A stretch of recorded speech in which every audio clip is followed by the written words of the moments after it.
वज़ीर इत्तलात सिंध शर्जील इनाम मेमन मीडिया से गुफ्तगू कर रहे हैं। प्रोजेक्ट का काम दिन रात चल रहा है। इस प्रोजेक्ट में थोड़ी डिले आई थी क्योंकि जब ये कॉन्ट्रैक्ट अवार्ड हुआ था तब और आज जो इन्फ्लेशन आई है और जो भी तमाम उन बिल्डिंग मटेरियल्स के रेट्स जो हैं वो डबल ट्रिपल तक पहुँचे, तो उसके बाद थोड़ा कॉन्ट्रैक्टर्स को थोड़े इशू थे। फिर हमने एशियन डेवलपमेंट बैंक जो है वो इस प्रोजेक्ट में फाइनेंसर है, बैंक लोन उनका है, तो एशियन डेवलपमेंट बैंक और जितने भी ट्रांस कराची के इदारे हैं सब ने जो है फिर वो कॉन्ट्रैक्टर्स के सारे मुतालबात को देखा, उन्होंने रिकमेंडेशन भी भेजी है। लेकिन उसके बावजूद भी इस वक्त दो लॉट्स हैं, लॉट 1 लॉट 2। इस वक्त हम लोग खड़े हैं वो लॉट 2 है और दिन रात काम जारी है। ये जो आप पैसे देख रहे हैं इस वक्त थोड़ा, तो मैं ये आपको दिखाना चाह रहा हूँ कि इसका अंडरपास है, जो BRT रेड लाइन है वो इस अंडरपास से नीचे जाएगी और ये कनेक्ट करेगी ग्रीन लाइन को। तो दिन रात मेहनत चल रही। ये पैसेज इंशाल्लाह 3 महीने में ये रेडी हो जाएगा। हमने उनको जो टारगेट दिया कि विदिन 3 मंथ्स जो है वो उसको रेडी करेंगे। रेड लाइन BRT जो है और उसके बाद अब येलो लाइन BRT भी शुरू होने वाली है इंशाल्लाह ताला। कराची के शहरियों के लिए पाकिस्तान पीपल्स पार्टी की हुकूमत सिंध की जानिब से एक नहायती अहम और बहुत ही इम्पोर्टेंट किस्म का ये तोहफा जो है ये सिंध हुकूमत की जानिब से दिया है। ये कोई शॉर्ट टर्म प्रोजेक्ट नहीं है। ये प्रोजेक्ट के बनने के बाद यहाँ के शहरी अगले 60-70 साल तक इस प्रोजेक्ट से मुस्तफ़ीद हो सकेंगे, क्योंकि इसमें मेजर जो अखराजात हैं वो बसेस पे नहीं है। मेजर अखराजात जो हैं वो है इंफ्रास्ट्रक्चर पे, और state of the art infrastructure Karachi में बनने जा रहा है, चाहे वो रेड लाइन BRT में बने चाहे वो येलो लाइन BRT में बनने जा रहा है। तो कोशिश हमें यही की जा रही है कि लोगों को के मसाइल को देखते हुए और लॉन्ग टर्म प्लानिंग देखनी है, क्योंकि आज जो कराची में ट्रैफिक की सूरत हाल है डेफिनेटली आज के 5 साल और 10 साल के बाद ये सूरत हाल और मज़ीद जो है रोडों पे ट्रैफिक नज़र आएगी। तो उस बिना पर ट्रैफिक इंजीनियरिंग के तमाम उन पॉइंट्स को मद्देनज़र रखते हुए और जो पॉपुलेशन की ग्रोथ है हमारे मुल्क में उसको मद्देनज़र रखते हुए मैं समझता हूँ कि इससे बेहतरीन प्रोजेक्ट्स और हो नहीं सकते। ये जो प्रोजेक्ट रेड लाइन BRT ये एशियन डेवलपमेंट बैंक है, जो येलो लाइन BRT है उसमें साथ है। तो और उनकी टोटल मुकम्मल तौर पर हर इस पूरी प्रोसीजर में उनकी कंप्लीट ओनरशिप है, उनकी पूरी मदद जो है वो कर रहे हैं हुकूमत सिंध की के इन प्रोजेक्ट्स को कामयाबी के साथ बनाया जाए। इसमें थर्ड पार्टी कंसल्टेंट्स है, फॉरेनर कंसल्टेंट्स आपके पास सामने बैठे हुए हैं, ये सब इस पूरे प्रोजेक्ट्स को मॉनिटर कर रहे हैं। तो हमारी ये ख्वाहिश है कि जो ट्रांसपोर्ट का जो देरीना एक मुतालबा था, जिसमें पीपल्स बस सर्विस भी चल रही है, जिसमें EV बसेस भी चल रही हैं, जिसमें पिंक बसेस भी चल रही हैं, जिसमें orange line BRT Abdul Sattar Edhi line वो हमारी रेडी है।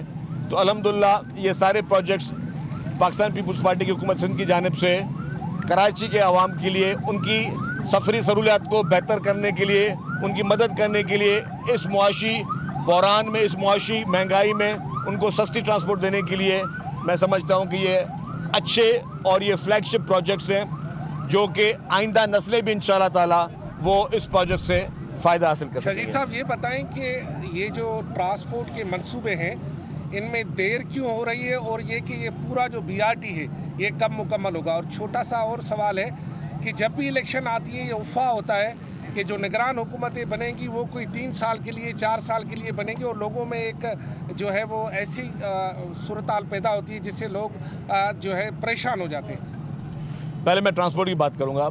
देखिए जी, ये जो प्रोजेक्ट्स होते हैं इसमें 2 तरीके से डिले होती है। एक डिले जो होती है, मैंने कहा कि जो हमें सामने एक आई कि फाइनेंशियल इश्यूज़ थे, कि और कोई फाइनेंशियल इशू नहीं थे, जो आपकी एस्केलेशन हो गई। किसी को पता नहीं था कि जी अचानक महंगाई का इतना बड़ा तूफान हो जाएगा, अचानक जो है पेट्रोल और डीजल के प्राइसेस जो है वो आसमान को छुएंगे और तमाम कमोडिटीज़ डबल हो जाएंगी। तो जिसकी वजह से एक हिट पड़ी। जो सबसे इम्पॉर्टेंट किसी शहरों में काम करने में, डेजर्ट में और शहरों में काम करने का एक फ़र्क है, रूरल एरिया में अर्बन एरिया में काम करने का फ़र्क है। अर्बन एरिया में इशू ये कि ये जो आप कॉरिडोर देख रहे हैं इसके नीचे बिजली के कनेक्शन भी थे, टेलीफोन के कनेक्शन थे, सुई गैस भी, पानी, सीवरेज, तमाम जितनी भी यूटिलिटीज़ हैं, ऑप्टिकल फाइबर सारे इसके नीचे थी। अब उनको रिमूवल करना, अरबों रुपए हुकूमत सिंध ने सिर्फ भरे इन यूटिलिटीज़ को रिमूव करने के लिए, और वो हम देते हैं उन इदारों को।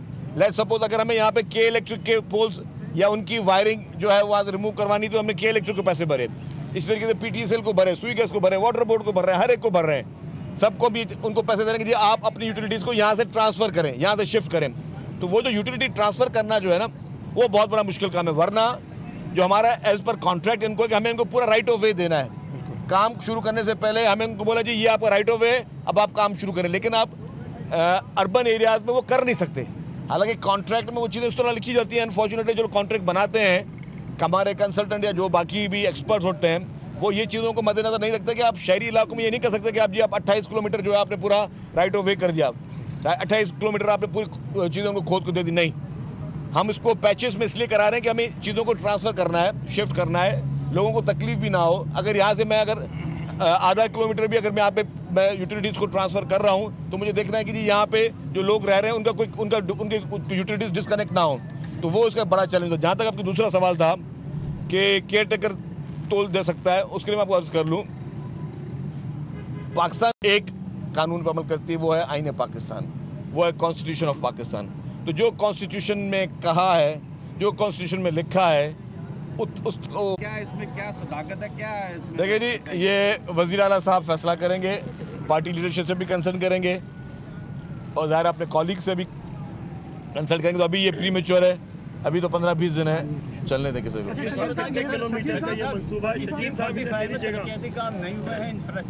कहाँ पे? स्कीम 45 में जी NDA की लोगों ने एहतजाज भी किया है। 2019 में दोबारा लॉन्च हुई थी, खत्म हो गया सारा मामला। उस वजह से क्या कहेंगे? प्लाट मंसूख किए गए हैं, कल उन्होंने एहतजाज भी देखें जी, मैं आपको बताऊं कि जहाँ पे भी कोई इस तरह के इशूज़ हैं उनको बाकायदा प्रॉपर्ली एड्रेस कर भी रहे हैं, किया जाएगा। आप ये देखें कि जी पाकिस्तान पीपल्स पार्टी की हुकूमत सिंध ने किस तरीके से दिन रात एक करके शहर की तरक्की के लिए काम कर रही है। आप देखें कि पीपल्स पार्टी के मेयर काम कर रहे हैं, पीपल्स पार्टी के टाउन के चेयरमैन काम कर रहे हैं, पीपल्स पार्टी के डिस्ट्रिक्ट काउंसिल के चेयरमैन काम कर रहे हैं, पीपल्स पार्टी के वज़रा काम कर रहे हैं, पीपल्स पार्टी के वज़ीर आला काम कर रहे हैं। मैंने कहा कि अगर ये ध्यान ना होता तो ये प्रोजेक्ट आप नजर नहीं आते। ये छोटे मोटे प्रोजेक्ट नहीं है। प्रोजेक्ट असल में जब प्रोजेक्ट की तैयारी की जाती है ना, उसमें भी अनफॉर्चुनेटली हमारे पास सालों साल लग जाते हैं। हमारे प्रोसीजर्स इतने लंबे हैं कि उस स्टडी में हमें सालों साल लग जाते हैं। तो इसी तरीके से ये प्रोजेक्ट जो है ये पूरे कराची के लिए एक बहुत बड़ा तोहफा है। और आपने देखा होगा कि ट्रांसपोर्ट डिपार्टमेंट, आपको नज़र आ रहा होगा कि ट्रांसपोर्ट डिपार्टमेंट अपने पैरों पे खड़े होकर इस वक्त जो है वो कराची के ट्रांसपोर्ट के सोल्यूशंस के लिए दिन रात मेहनत कर रहा है। मेरी पूरी टीम हमारी मेहनत कर रही है। इस वक्त भी ट्रांस कराची के CEO बैठे हुए हैं, ट्रांस कराची के पूरी टीम बैठी हुई है, इंजीनियरिंग टीम बैठी हुई है, कंसल्टेंट्स साइट पर बैठे हुए हैं। तो ये एक मैं समझता हूँ कि ये एक बहुत बड़ी नेमत है, अल्लाह का शुक्र है कि अगर आपके पास ऐसी लीडरशिप है जो सर्व करना जानती है, जो लोगों के इश्यूज़, कोर इश्यूज़ को हल करने में दिलचस्पी रखती हो। शर्जील साहब ये बताएंगे कितने किलोमीटर का ये मंसूबा है और कब तक ये आवाम की सहूलत के लिए खोल दिया जाएगा? दूसरा ये सुराब कोर्ट से भी कोई नुमाइश की तरफ कोई मंसूबा है आपका? देखिए जी, इस वक्त आपको पता है कि ये टैंक चौक से स्टार्ट हो रहा है और हम लोग ये यहाँ तक आ रहे हैं और ये टोटल 22 किलोमीटर का ये ट्रैक होगा। इसमें जो है स्टेट ऑफ द आर्ट बस स्टेशंस बनेंगे, बस स्टॉप्स बनेंगे और टैंक चौक से नुमाइश तक का ये पूरा जो प्रोजेक्ट है, इससे ये फिर आगे इसकी कनेक्टिविटी भी बना रहे हैं हम। ठीक है, तो अब हम जितनी भी हमारी BRTs हैं उनकी कनेक्टिविटी बना रहे हैं ताकि कोई भी पैसेंजर है वो उसके पास एक कार्ड है, उस ऐप के ज़रिए, वो कार्ड के ज़रिए वो जहाँ जाना है उससे पूरे दिन का अपना वो सफ़र करे। हमने जो पीपल्स बस सर्विस में ऐप भी स्टार्ट कर दी है और उस ऐप के ज़रिए अब जो है आपको पता चल सकता है कि आप किस वक्त आपकी बस कहाँ से जा रही है। तो ये बेसिक चीज़ें जिसको हम लोग कहते हैं। येलो लाइन मंसूबा आपकी हुकूमत बना रही है, हुकूमत की मुद्दत ख़त्म होने में कुछ दिन ही रह गए हैं, तो क्या समझते हैं कि आपकी हुकूमत इसके मंसूबे की शुरुआत कर पाएगी? दूसरी ये कि एक मुल्क में नई पार्टी भी बनी है, उस हवाले से क्या कहेंगे? क्या सिंध में भी उसके असरात मुरतब होंगे? देखिए जी, मैं आपको बताऊँ कि जो येलो लाइन है वो पीपल्स पार्टी ने स्टार्ट की है। जाम सादिक ब्रिज का टेंडर हो चुका है अब वर्ल्ड बैंक को डॉक्यूमेंट भेज दिए गए, वो जिसको वो फाइनल डॉक्यूमेंट देखेंगे, उसके बाद टेंडर अवार्ड कर दिया जाएगा। जो भी पार्टी होगी, जो लोएस्ट होगी, जो जिसकी कारकर्दगी बेहतर होगी, तो वो चीज़ जो है वो उस तरह की जा रही है। जहाँ तक हमने पॉलिटिकल पार्टीज़ की बात की, सियासत करना सबका हक है और रोज़ नई पॉलिटिकल पार्टीज बनती जाती हैं और इलेक्शन में कॉन्टेस्ट करती रहती हैं। मैं समझता हूँ कि लोग इस बार देखेंगे कि बेहतर पैगाम कौन देता है, और बेहतर पैगाम जो है वो सिर्फ पाकिस्तान पीपल्स पार्टी की लीडरशिप दे रही है। वो यूनिटी का पैगाम है, वो इत्तेहाद का पैगाम है, वो पैगाम है जिसमें हम चीख के कह रहे हैं कि कोई अब लसानी सोच ख़त्म करें, कोई फ़िरका वारियत की सोच ख़त्म करें, कोई पोलराइजेशन की सोच ख़त्म करें, कोई मज़ीद डिवीज़न की सोच ख़त्म करें। सिर्फ एक सोच रखें और वो सोच हो कि हमें एक अच्छा पाकिस्तानी बनना है, हमें एक अच्छा और मुहब्ब वतन पाकिस्तानी बनकर इस मुल्क के हर उस इशू को, जिसको हमें हर इशू को अपना इशू समझना होगा। अगर किसी भी महकमे के साथ कोई इशू है तो वो मेरा इशू है, अगर किसी के साथ कोई चैलेंज है तो वो मेरा चैलेंज है। पूरी कौम को जोड़ने का वक्त है और जोड़ने का जो मैसेज है वो पाकिस्तान पीपल्स पार्टी की लीडरशिप दे रही है, तोड़ने का मैसेज जो बाकी पॉलिटिकल पार्टी दे रही है। ये बताइएगा, क्या दुबई में ये तय पाया है कि अगले वज़ीर आज़म बिलावल होंगे या फिर जो है नवाज शरीफ होंगे? अच्छा मेरे भाई, कोई भी बात जो है जब तक आपको बाकायदा कोई प्रेस कॉन्फ्रेंस होकर कोई ऐलान करे, कोई वो कहते कि जज्बाती होके, तो पता चलेगा। अभी कोई ऐसी बात नहीं है।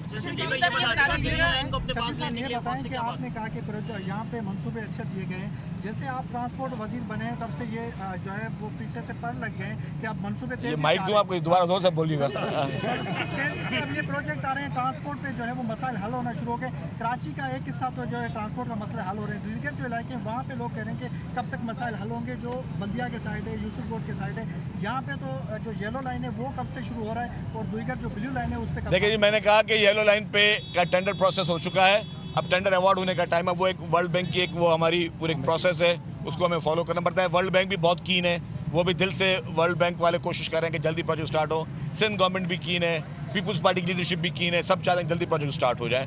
तो ये बात है। जहाँ तक आपने कहा कि जी पर लग गए, तो पर की मैं बात बता दूँ कि पीपल्स पार्टी की लीडरशिप के अहकाम हैं। जब मुझे ट्रांसपोर्ट महकमा दिया गया तो चेयरमैन बिलावल भुट्टो ज़रदारी साहब एंड मोहतरम आसिफ अली ज़रदारी साहब और वज़ीर आला साहब की हिदायतें ये थी कि आपको हम ट्रांसपोर्ट मिनिस्ट्री दे रहे हैं, आपने ट्रांसपोर्ट में अपनी कारकर्दगी दिखानी है। और अब कारकर्दगी का फैसला अवाम ने करना है कि कारकर्दगी उनको नज़र आ रही है या ये प्रोग्रेस वो किस तरह वो फील कर रहे हैं इसको। जी शकील भाई, अभी आपने कहा कि पीपल्स पार्टी के यूसीफ के जो चेयरमैन है वो काम कर रहे हैं। हाफिज नईम का कहना है कि यूसीफ के चेयरमैन को अभी तक चार्ज ही नहीं दिया गया, तो काम कैसे करें? देखिए, हाफिज साहब को आप इतना क्यों सुनती हैं? आप और भी दुनिया में बहुत सारे काम में करने के लिए आप हाफिज साहब की जो है ना बातों को ध्यान ना दें। मुल्क मुस्तहकम मईशत की तरफ गामजन, स्टॉक एक्सचेंज भी मुस्बत रुख दिखाने लगा। मईशत की सूरत हाल बेहतरी की तरफ जा रही है। हम IMF के कर्जा मिलने के बाद इस सूरत हाल को बेहतर मजीद कैसे कर सकते हैं? कर्ज बहाली के रोशन इम्कान, बोल ने निभाई अपनी सहाफती जिम्मेदारियाँ, महंगाई से परेशान आवाम के लिए उठाई आवाज। रिपोर्टर और इक़्तिसादी माहिरीन के सबसे बड़े पैनल के साथ बोल की मिशन मईशत की सबसे बड़ी ट्रांसमिशन 63% आवाम ने देखी अपनी स्क्रीन पर। अगर 21वीं सदी की हम इंडस्ट्री की कोई बात करें तो उसमें फिर इंफॉर्मेशन टेक्नोलॉजी जो है वो टॉप पर आती है। अपनी रवायात को बरकरार रखते हुए बोल अवामी मसाइल को उजागर करने में सबसे आगे। देखिए बोल की अगली ट्रांसमिशन में मोबाइल लोन ऐप का बड़ा स्कैम कैसे हुआ बेनकाब। साइबर क्राइम सर्कल रावलपिंडी की मुख्तलिफ इलाकों में कार्रवाइयाँ, ब्लैकमेलिंग में मुलविस ऑनलाइन लोन ऐप्स के 9 मुल्जिमान गिरफ्तार कर लिए गए हैं। अगर इस स्कैंडल से मुताल्लिक आपके पास हैं हक़ाइक़ तो बनिए बोल इन्वेस्टिगेशन का हिस्सा। आपकी शनाख्त और तमाम तर मालूमात खुफिया रखी जाएंगी, तो बस हमें ईमेल करें या व्हाट्सएप करें 0337 0310 377। सब्सक्राइब करें और बेल दबाएं ताकि कोई खबर रह न जाए।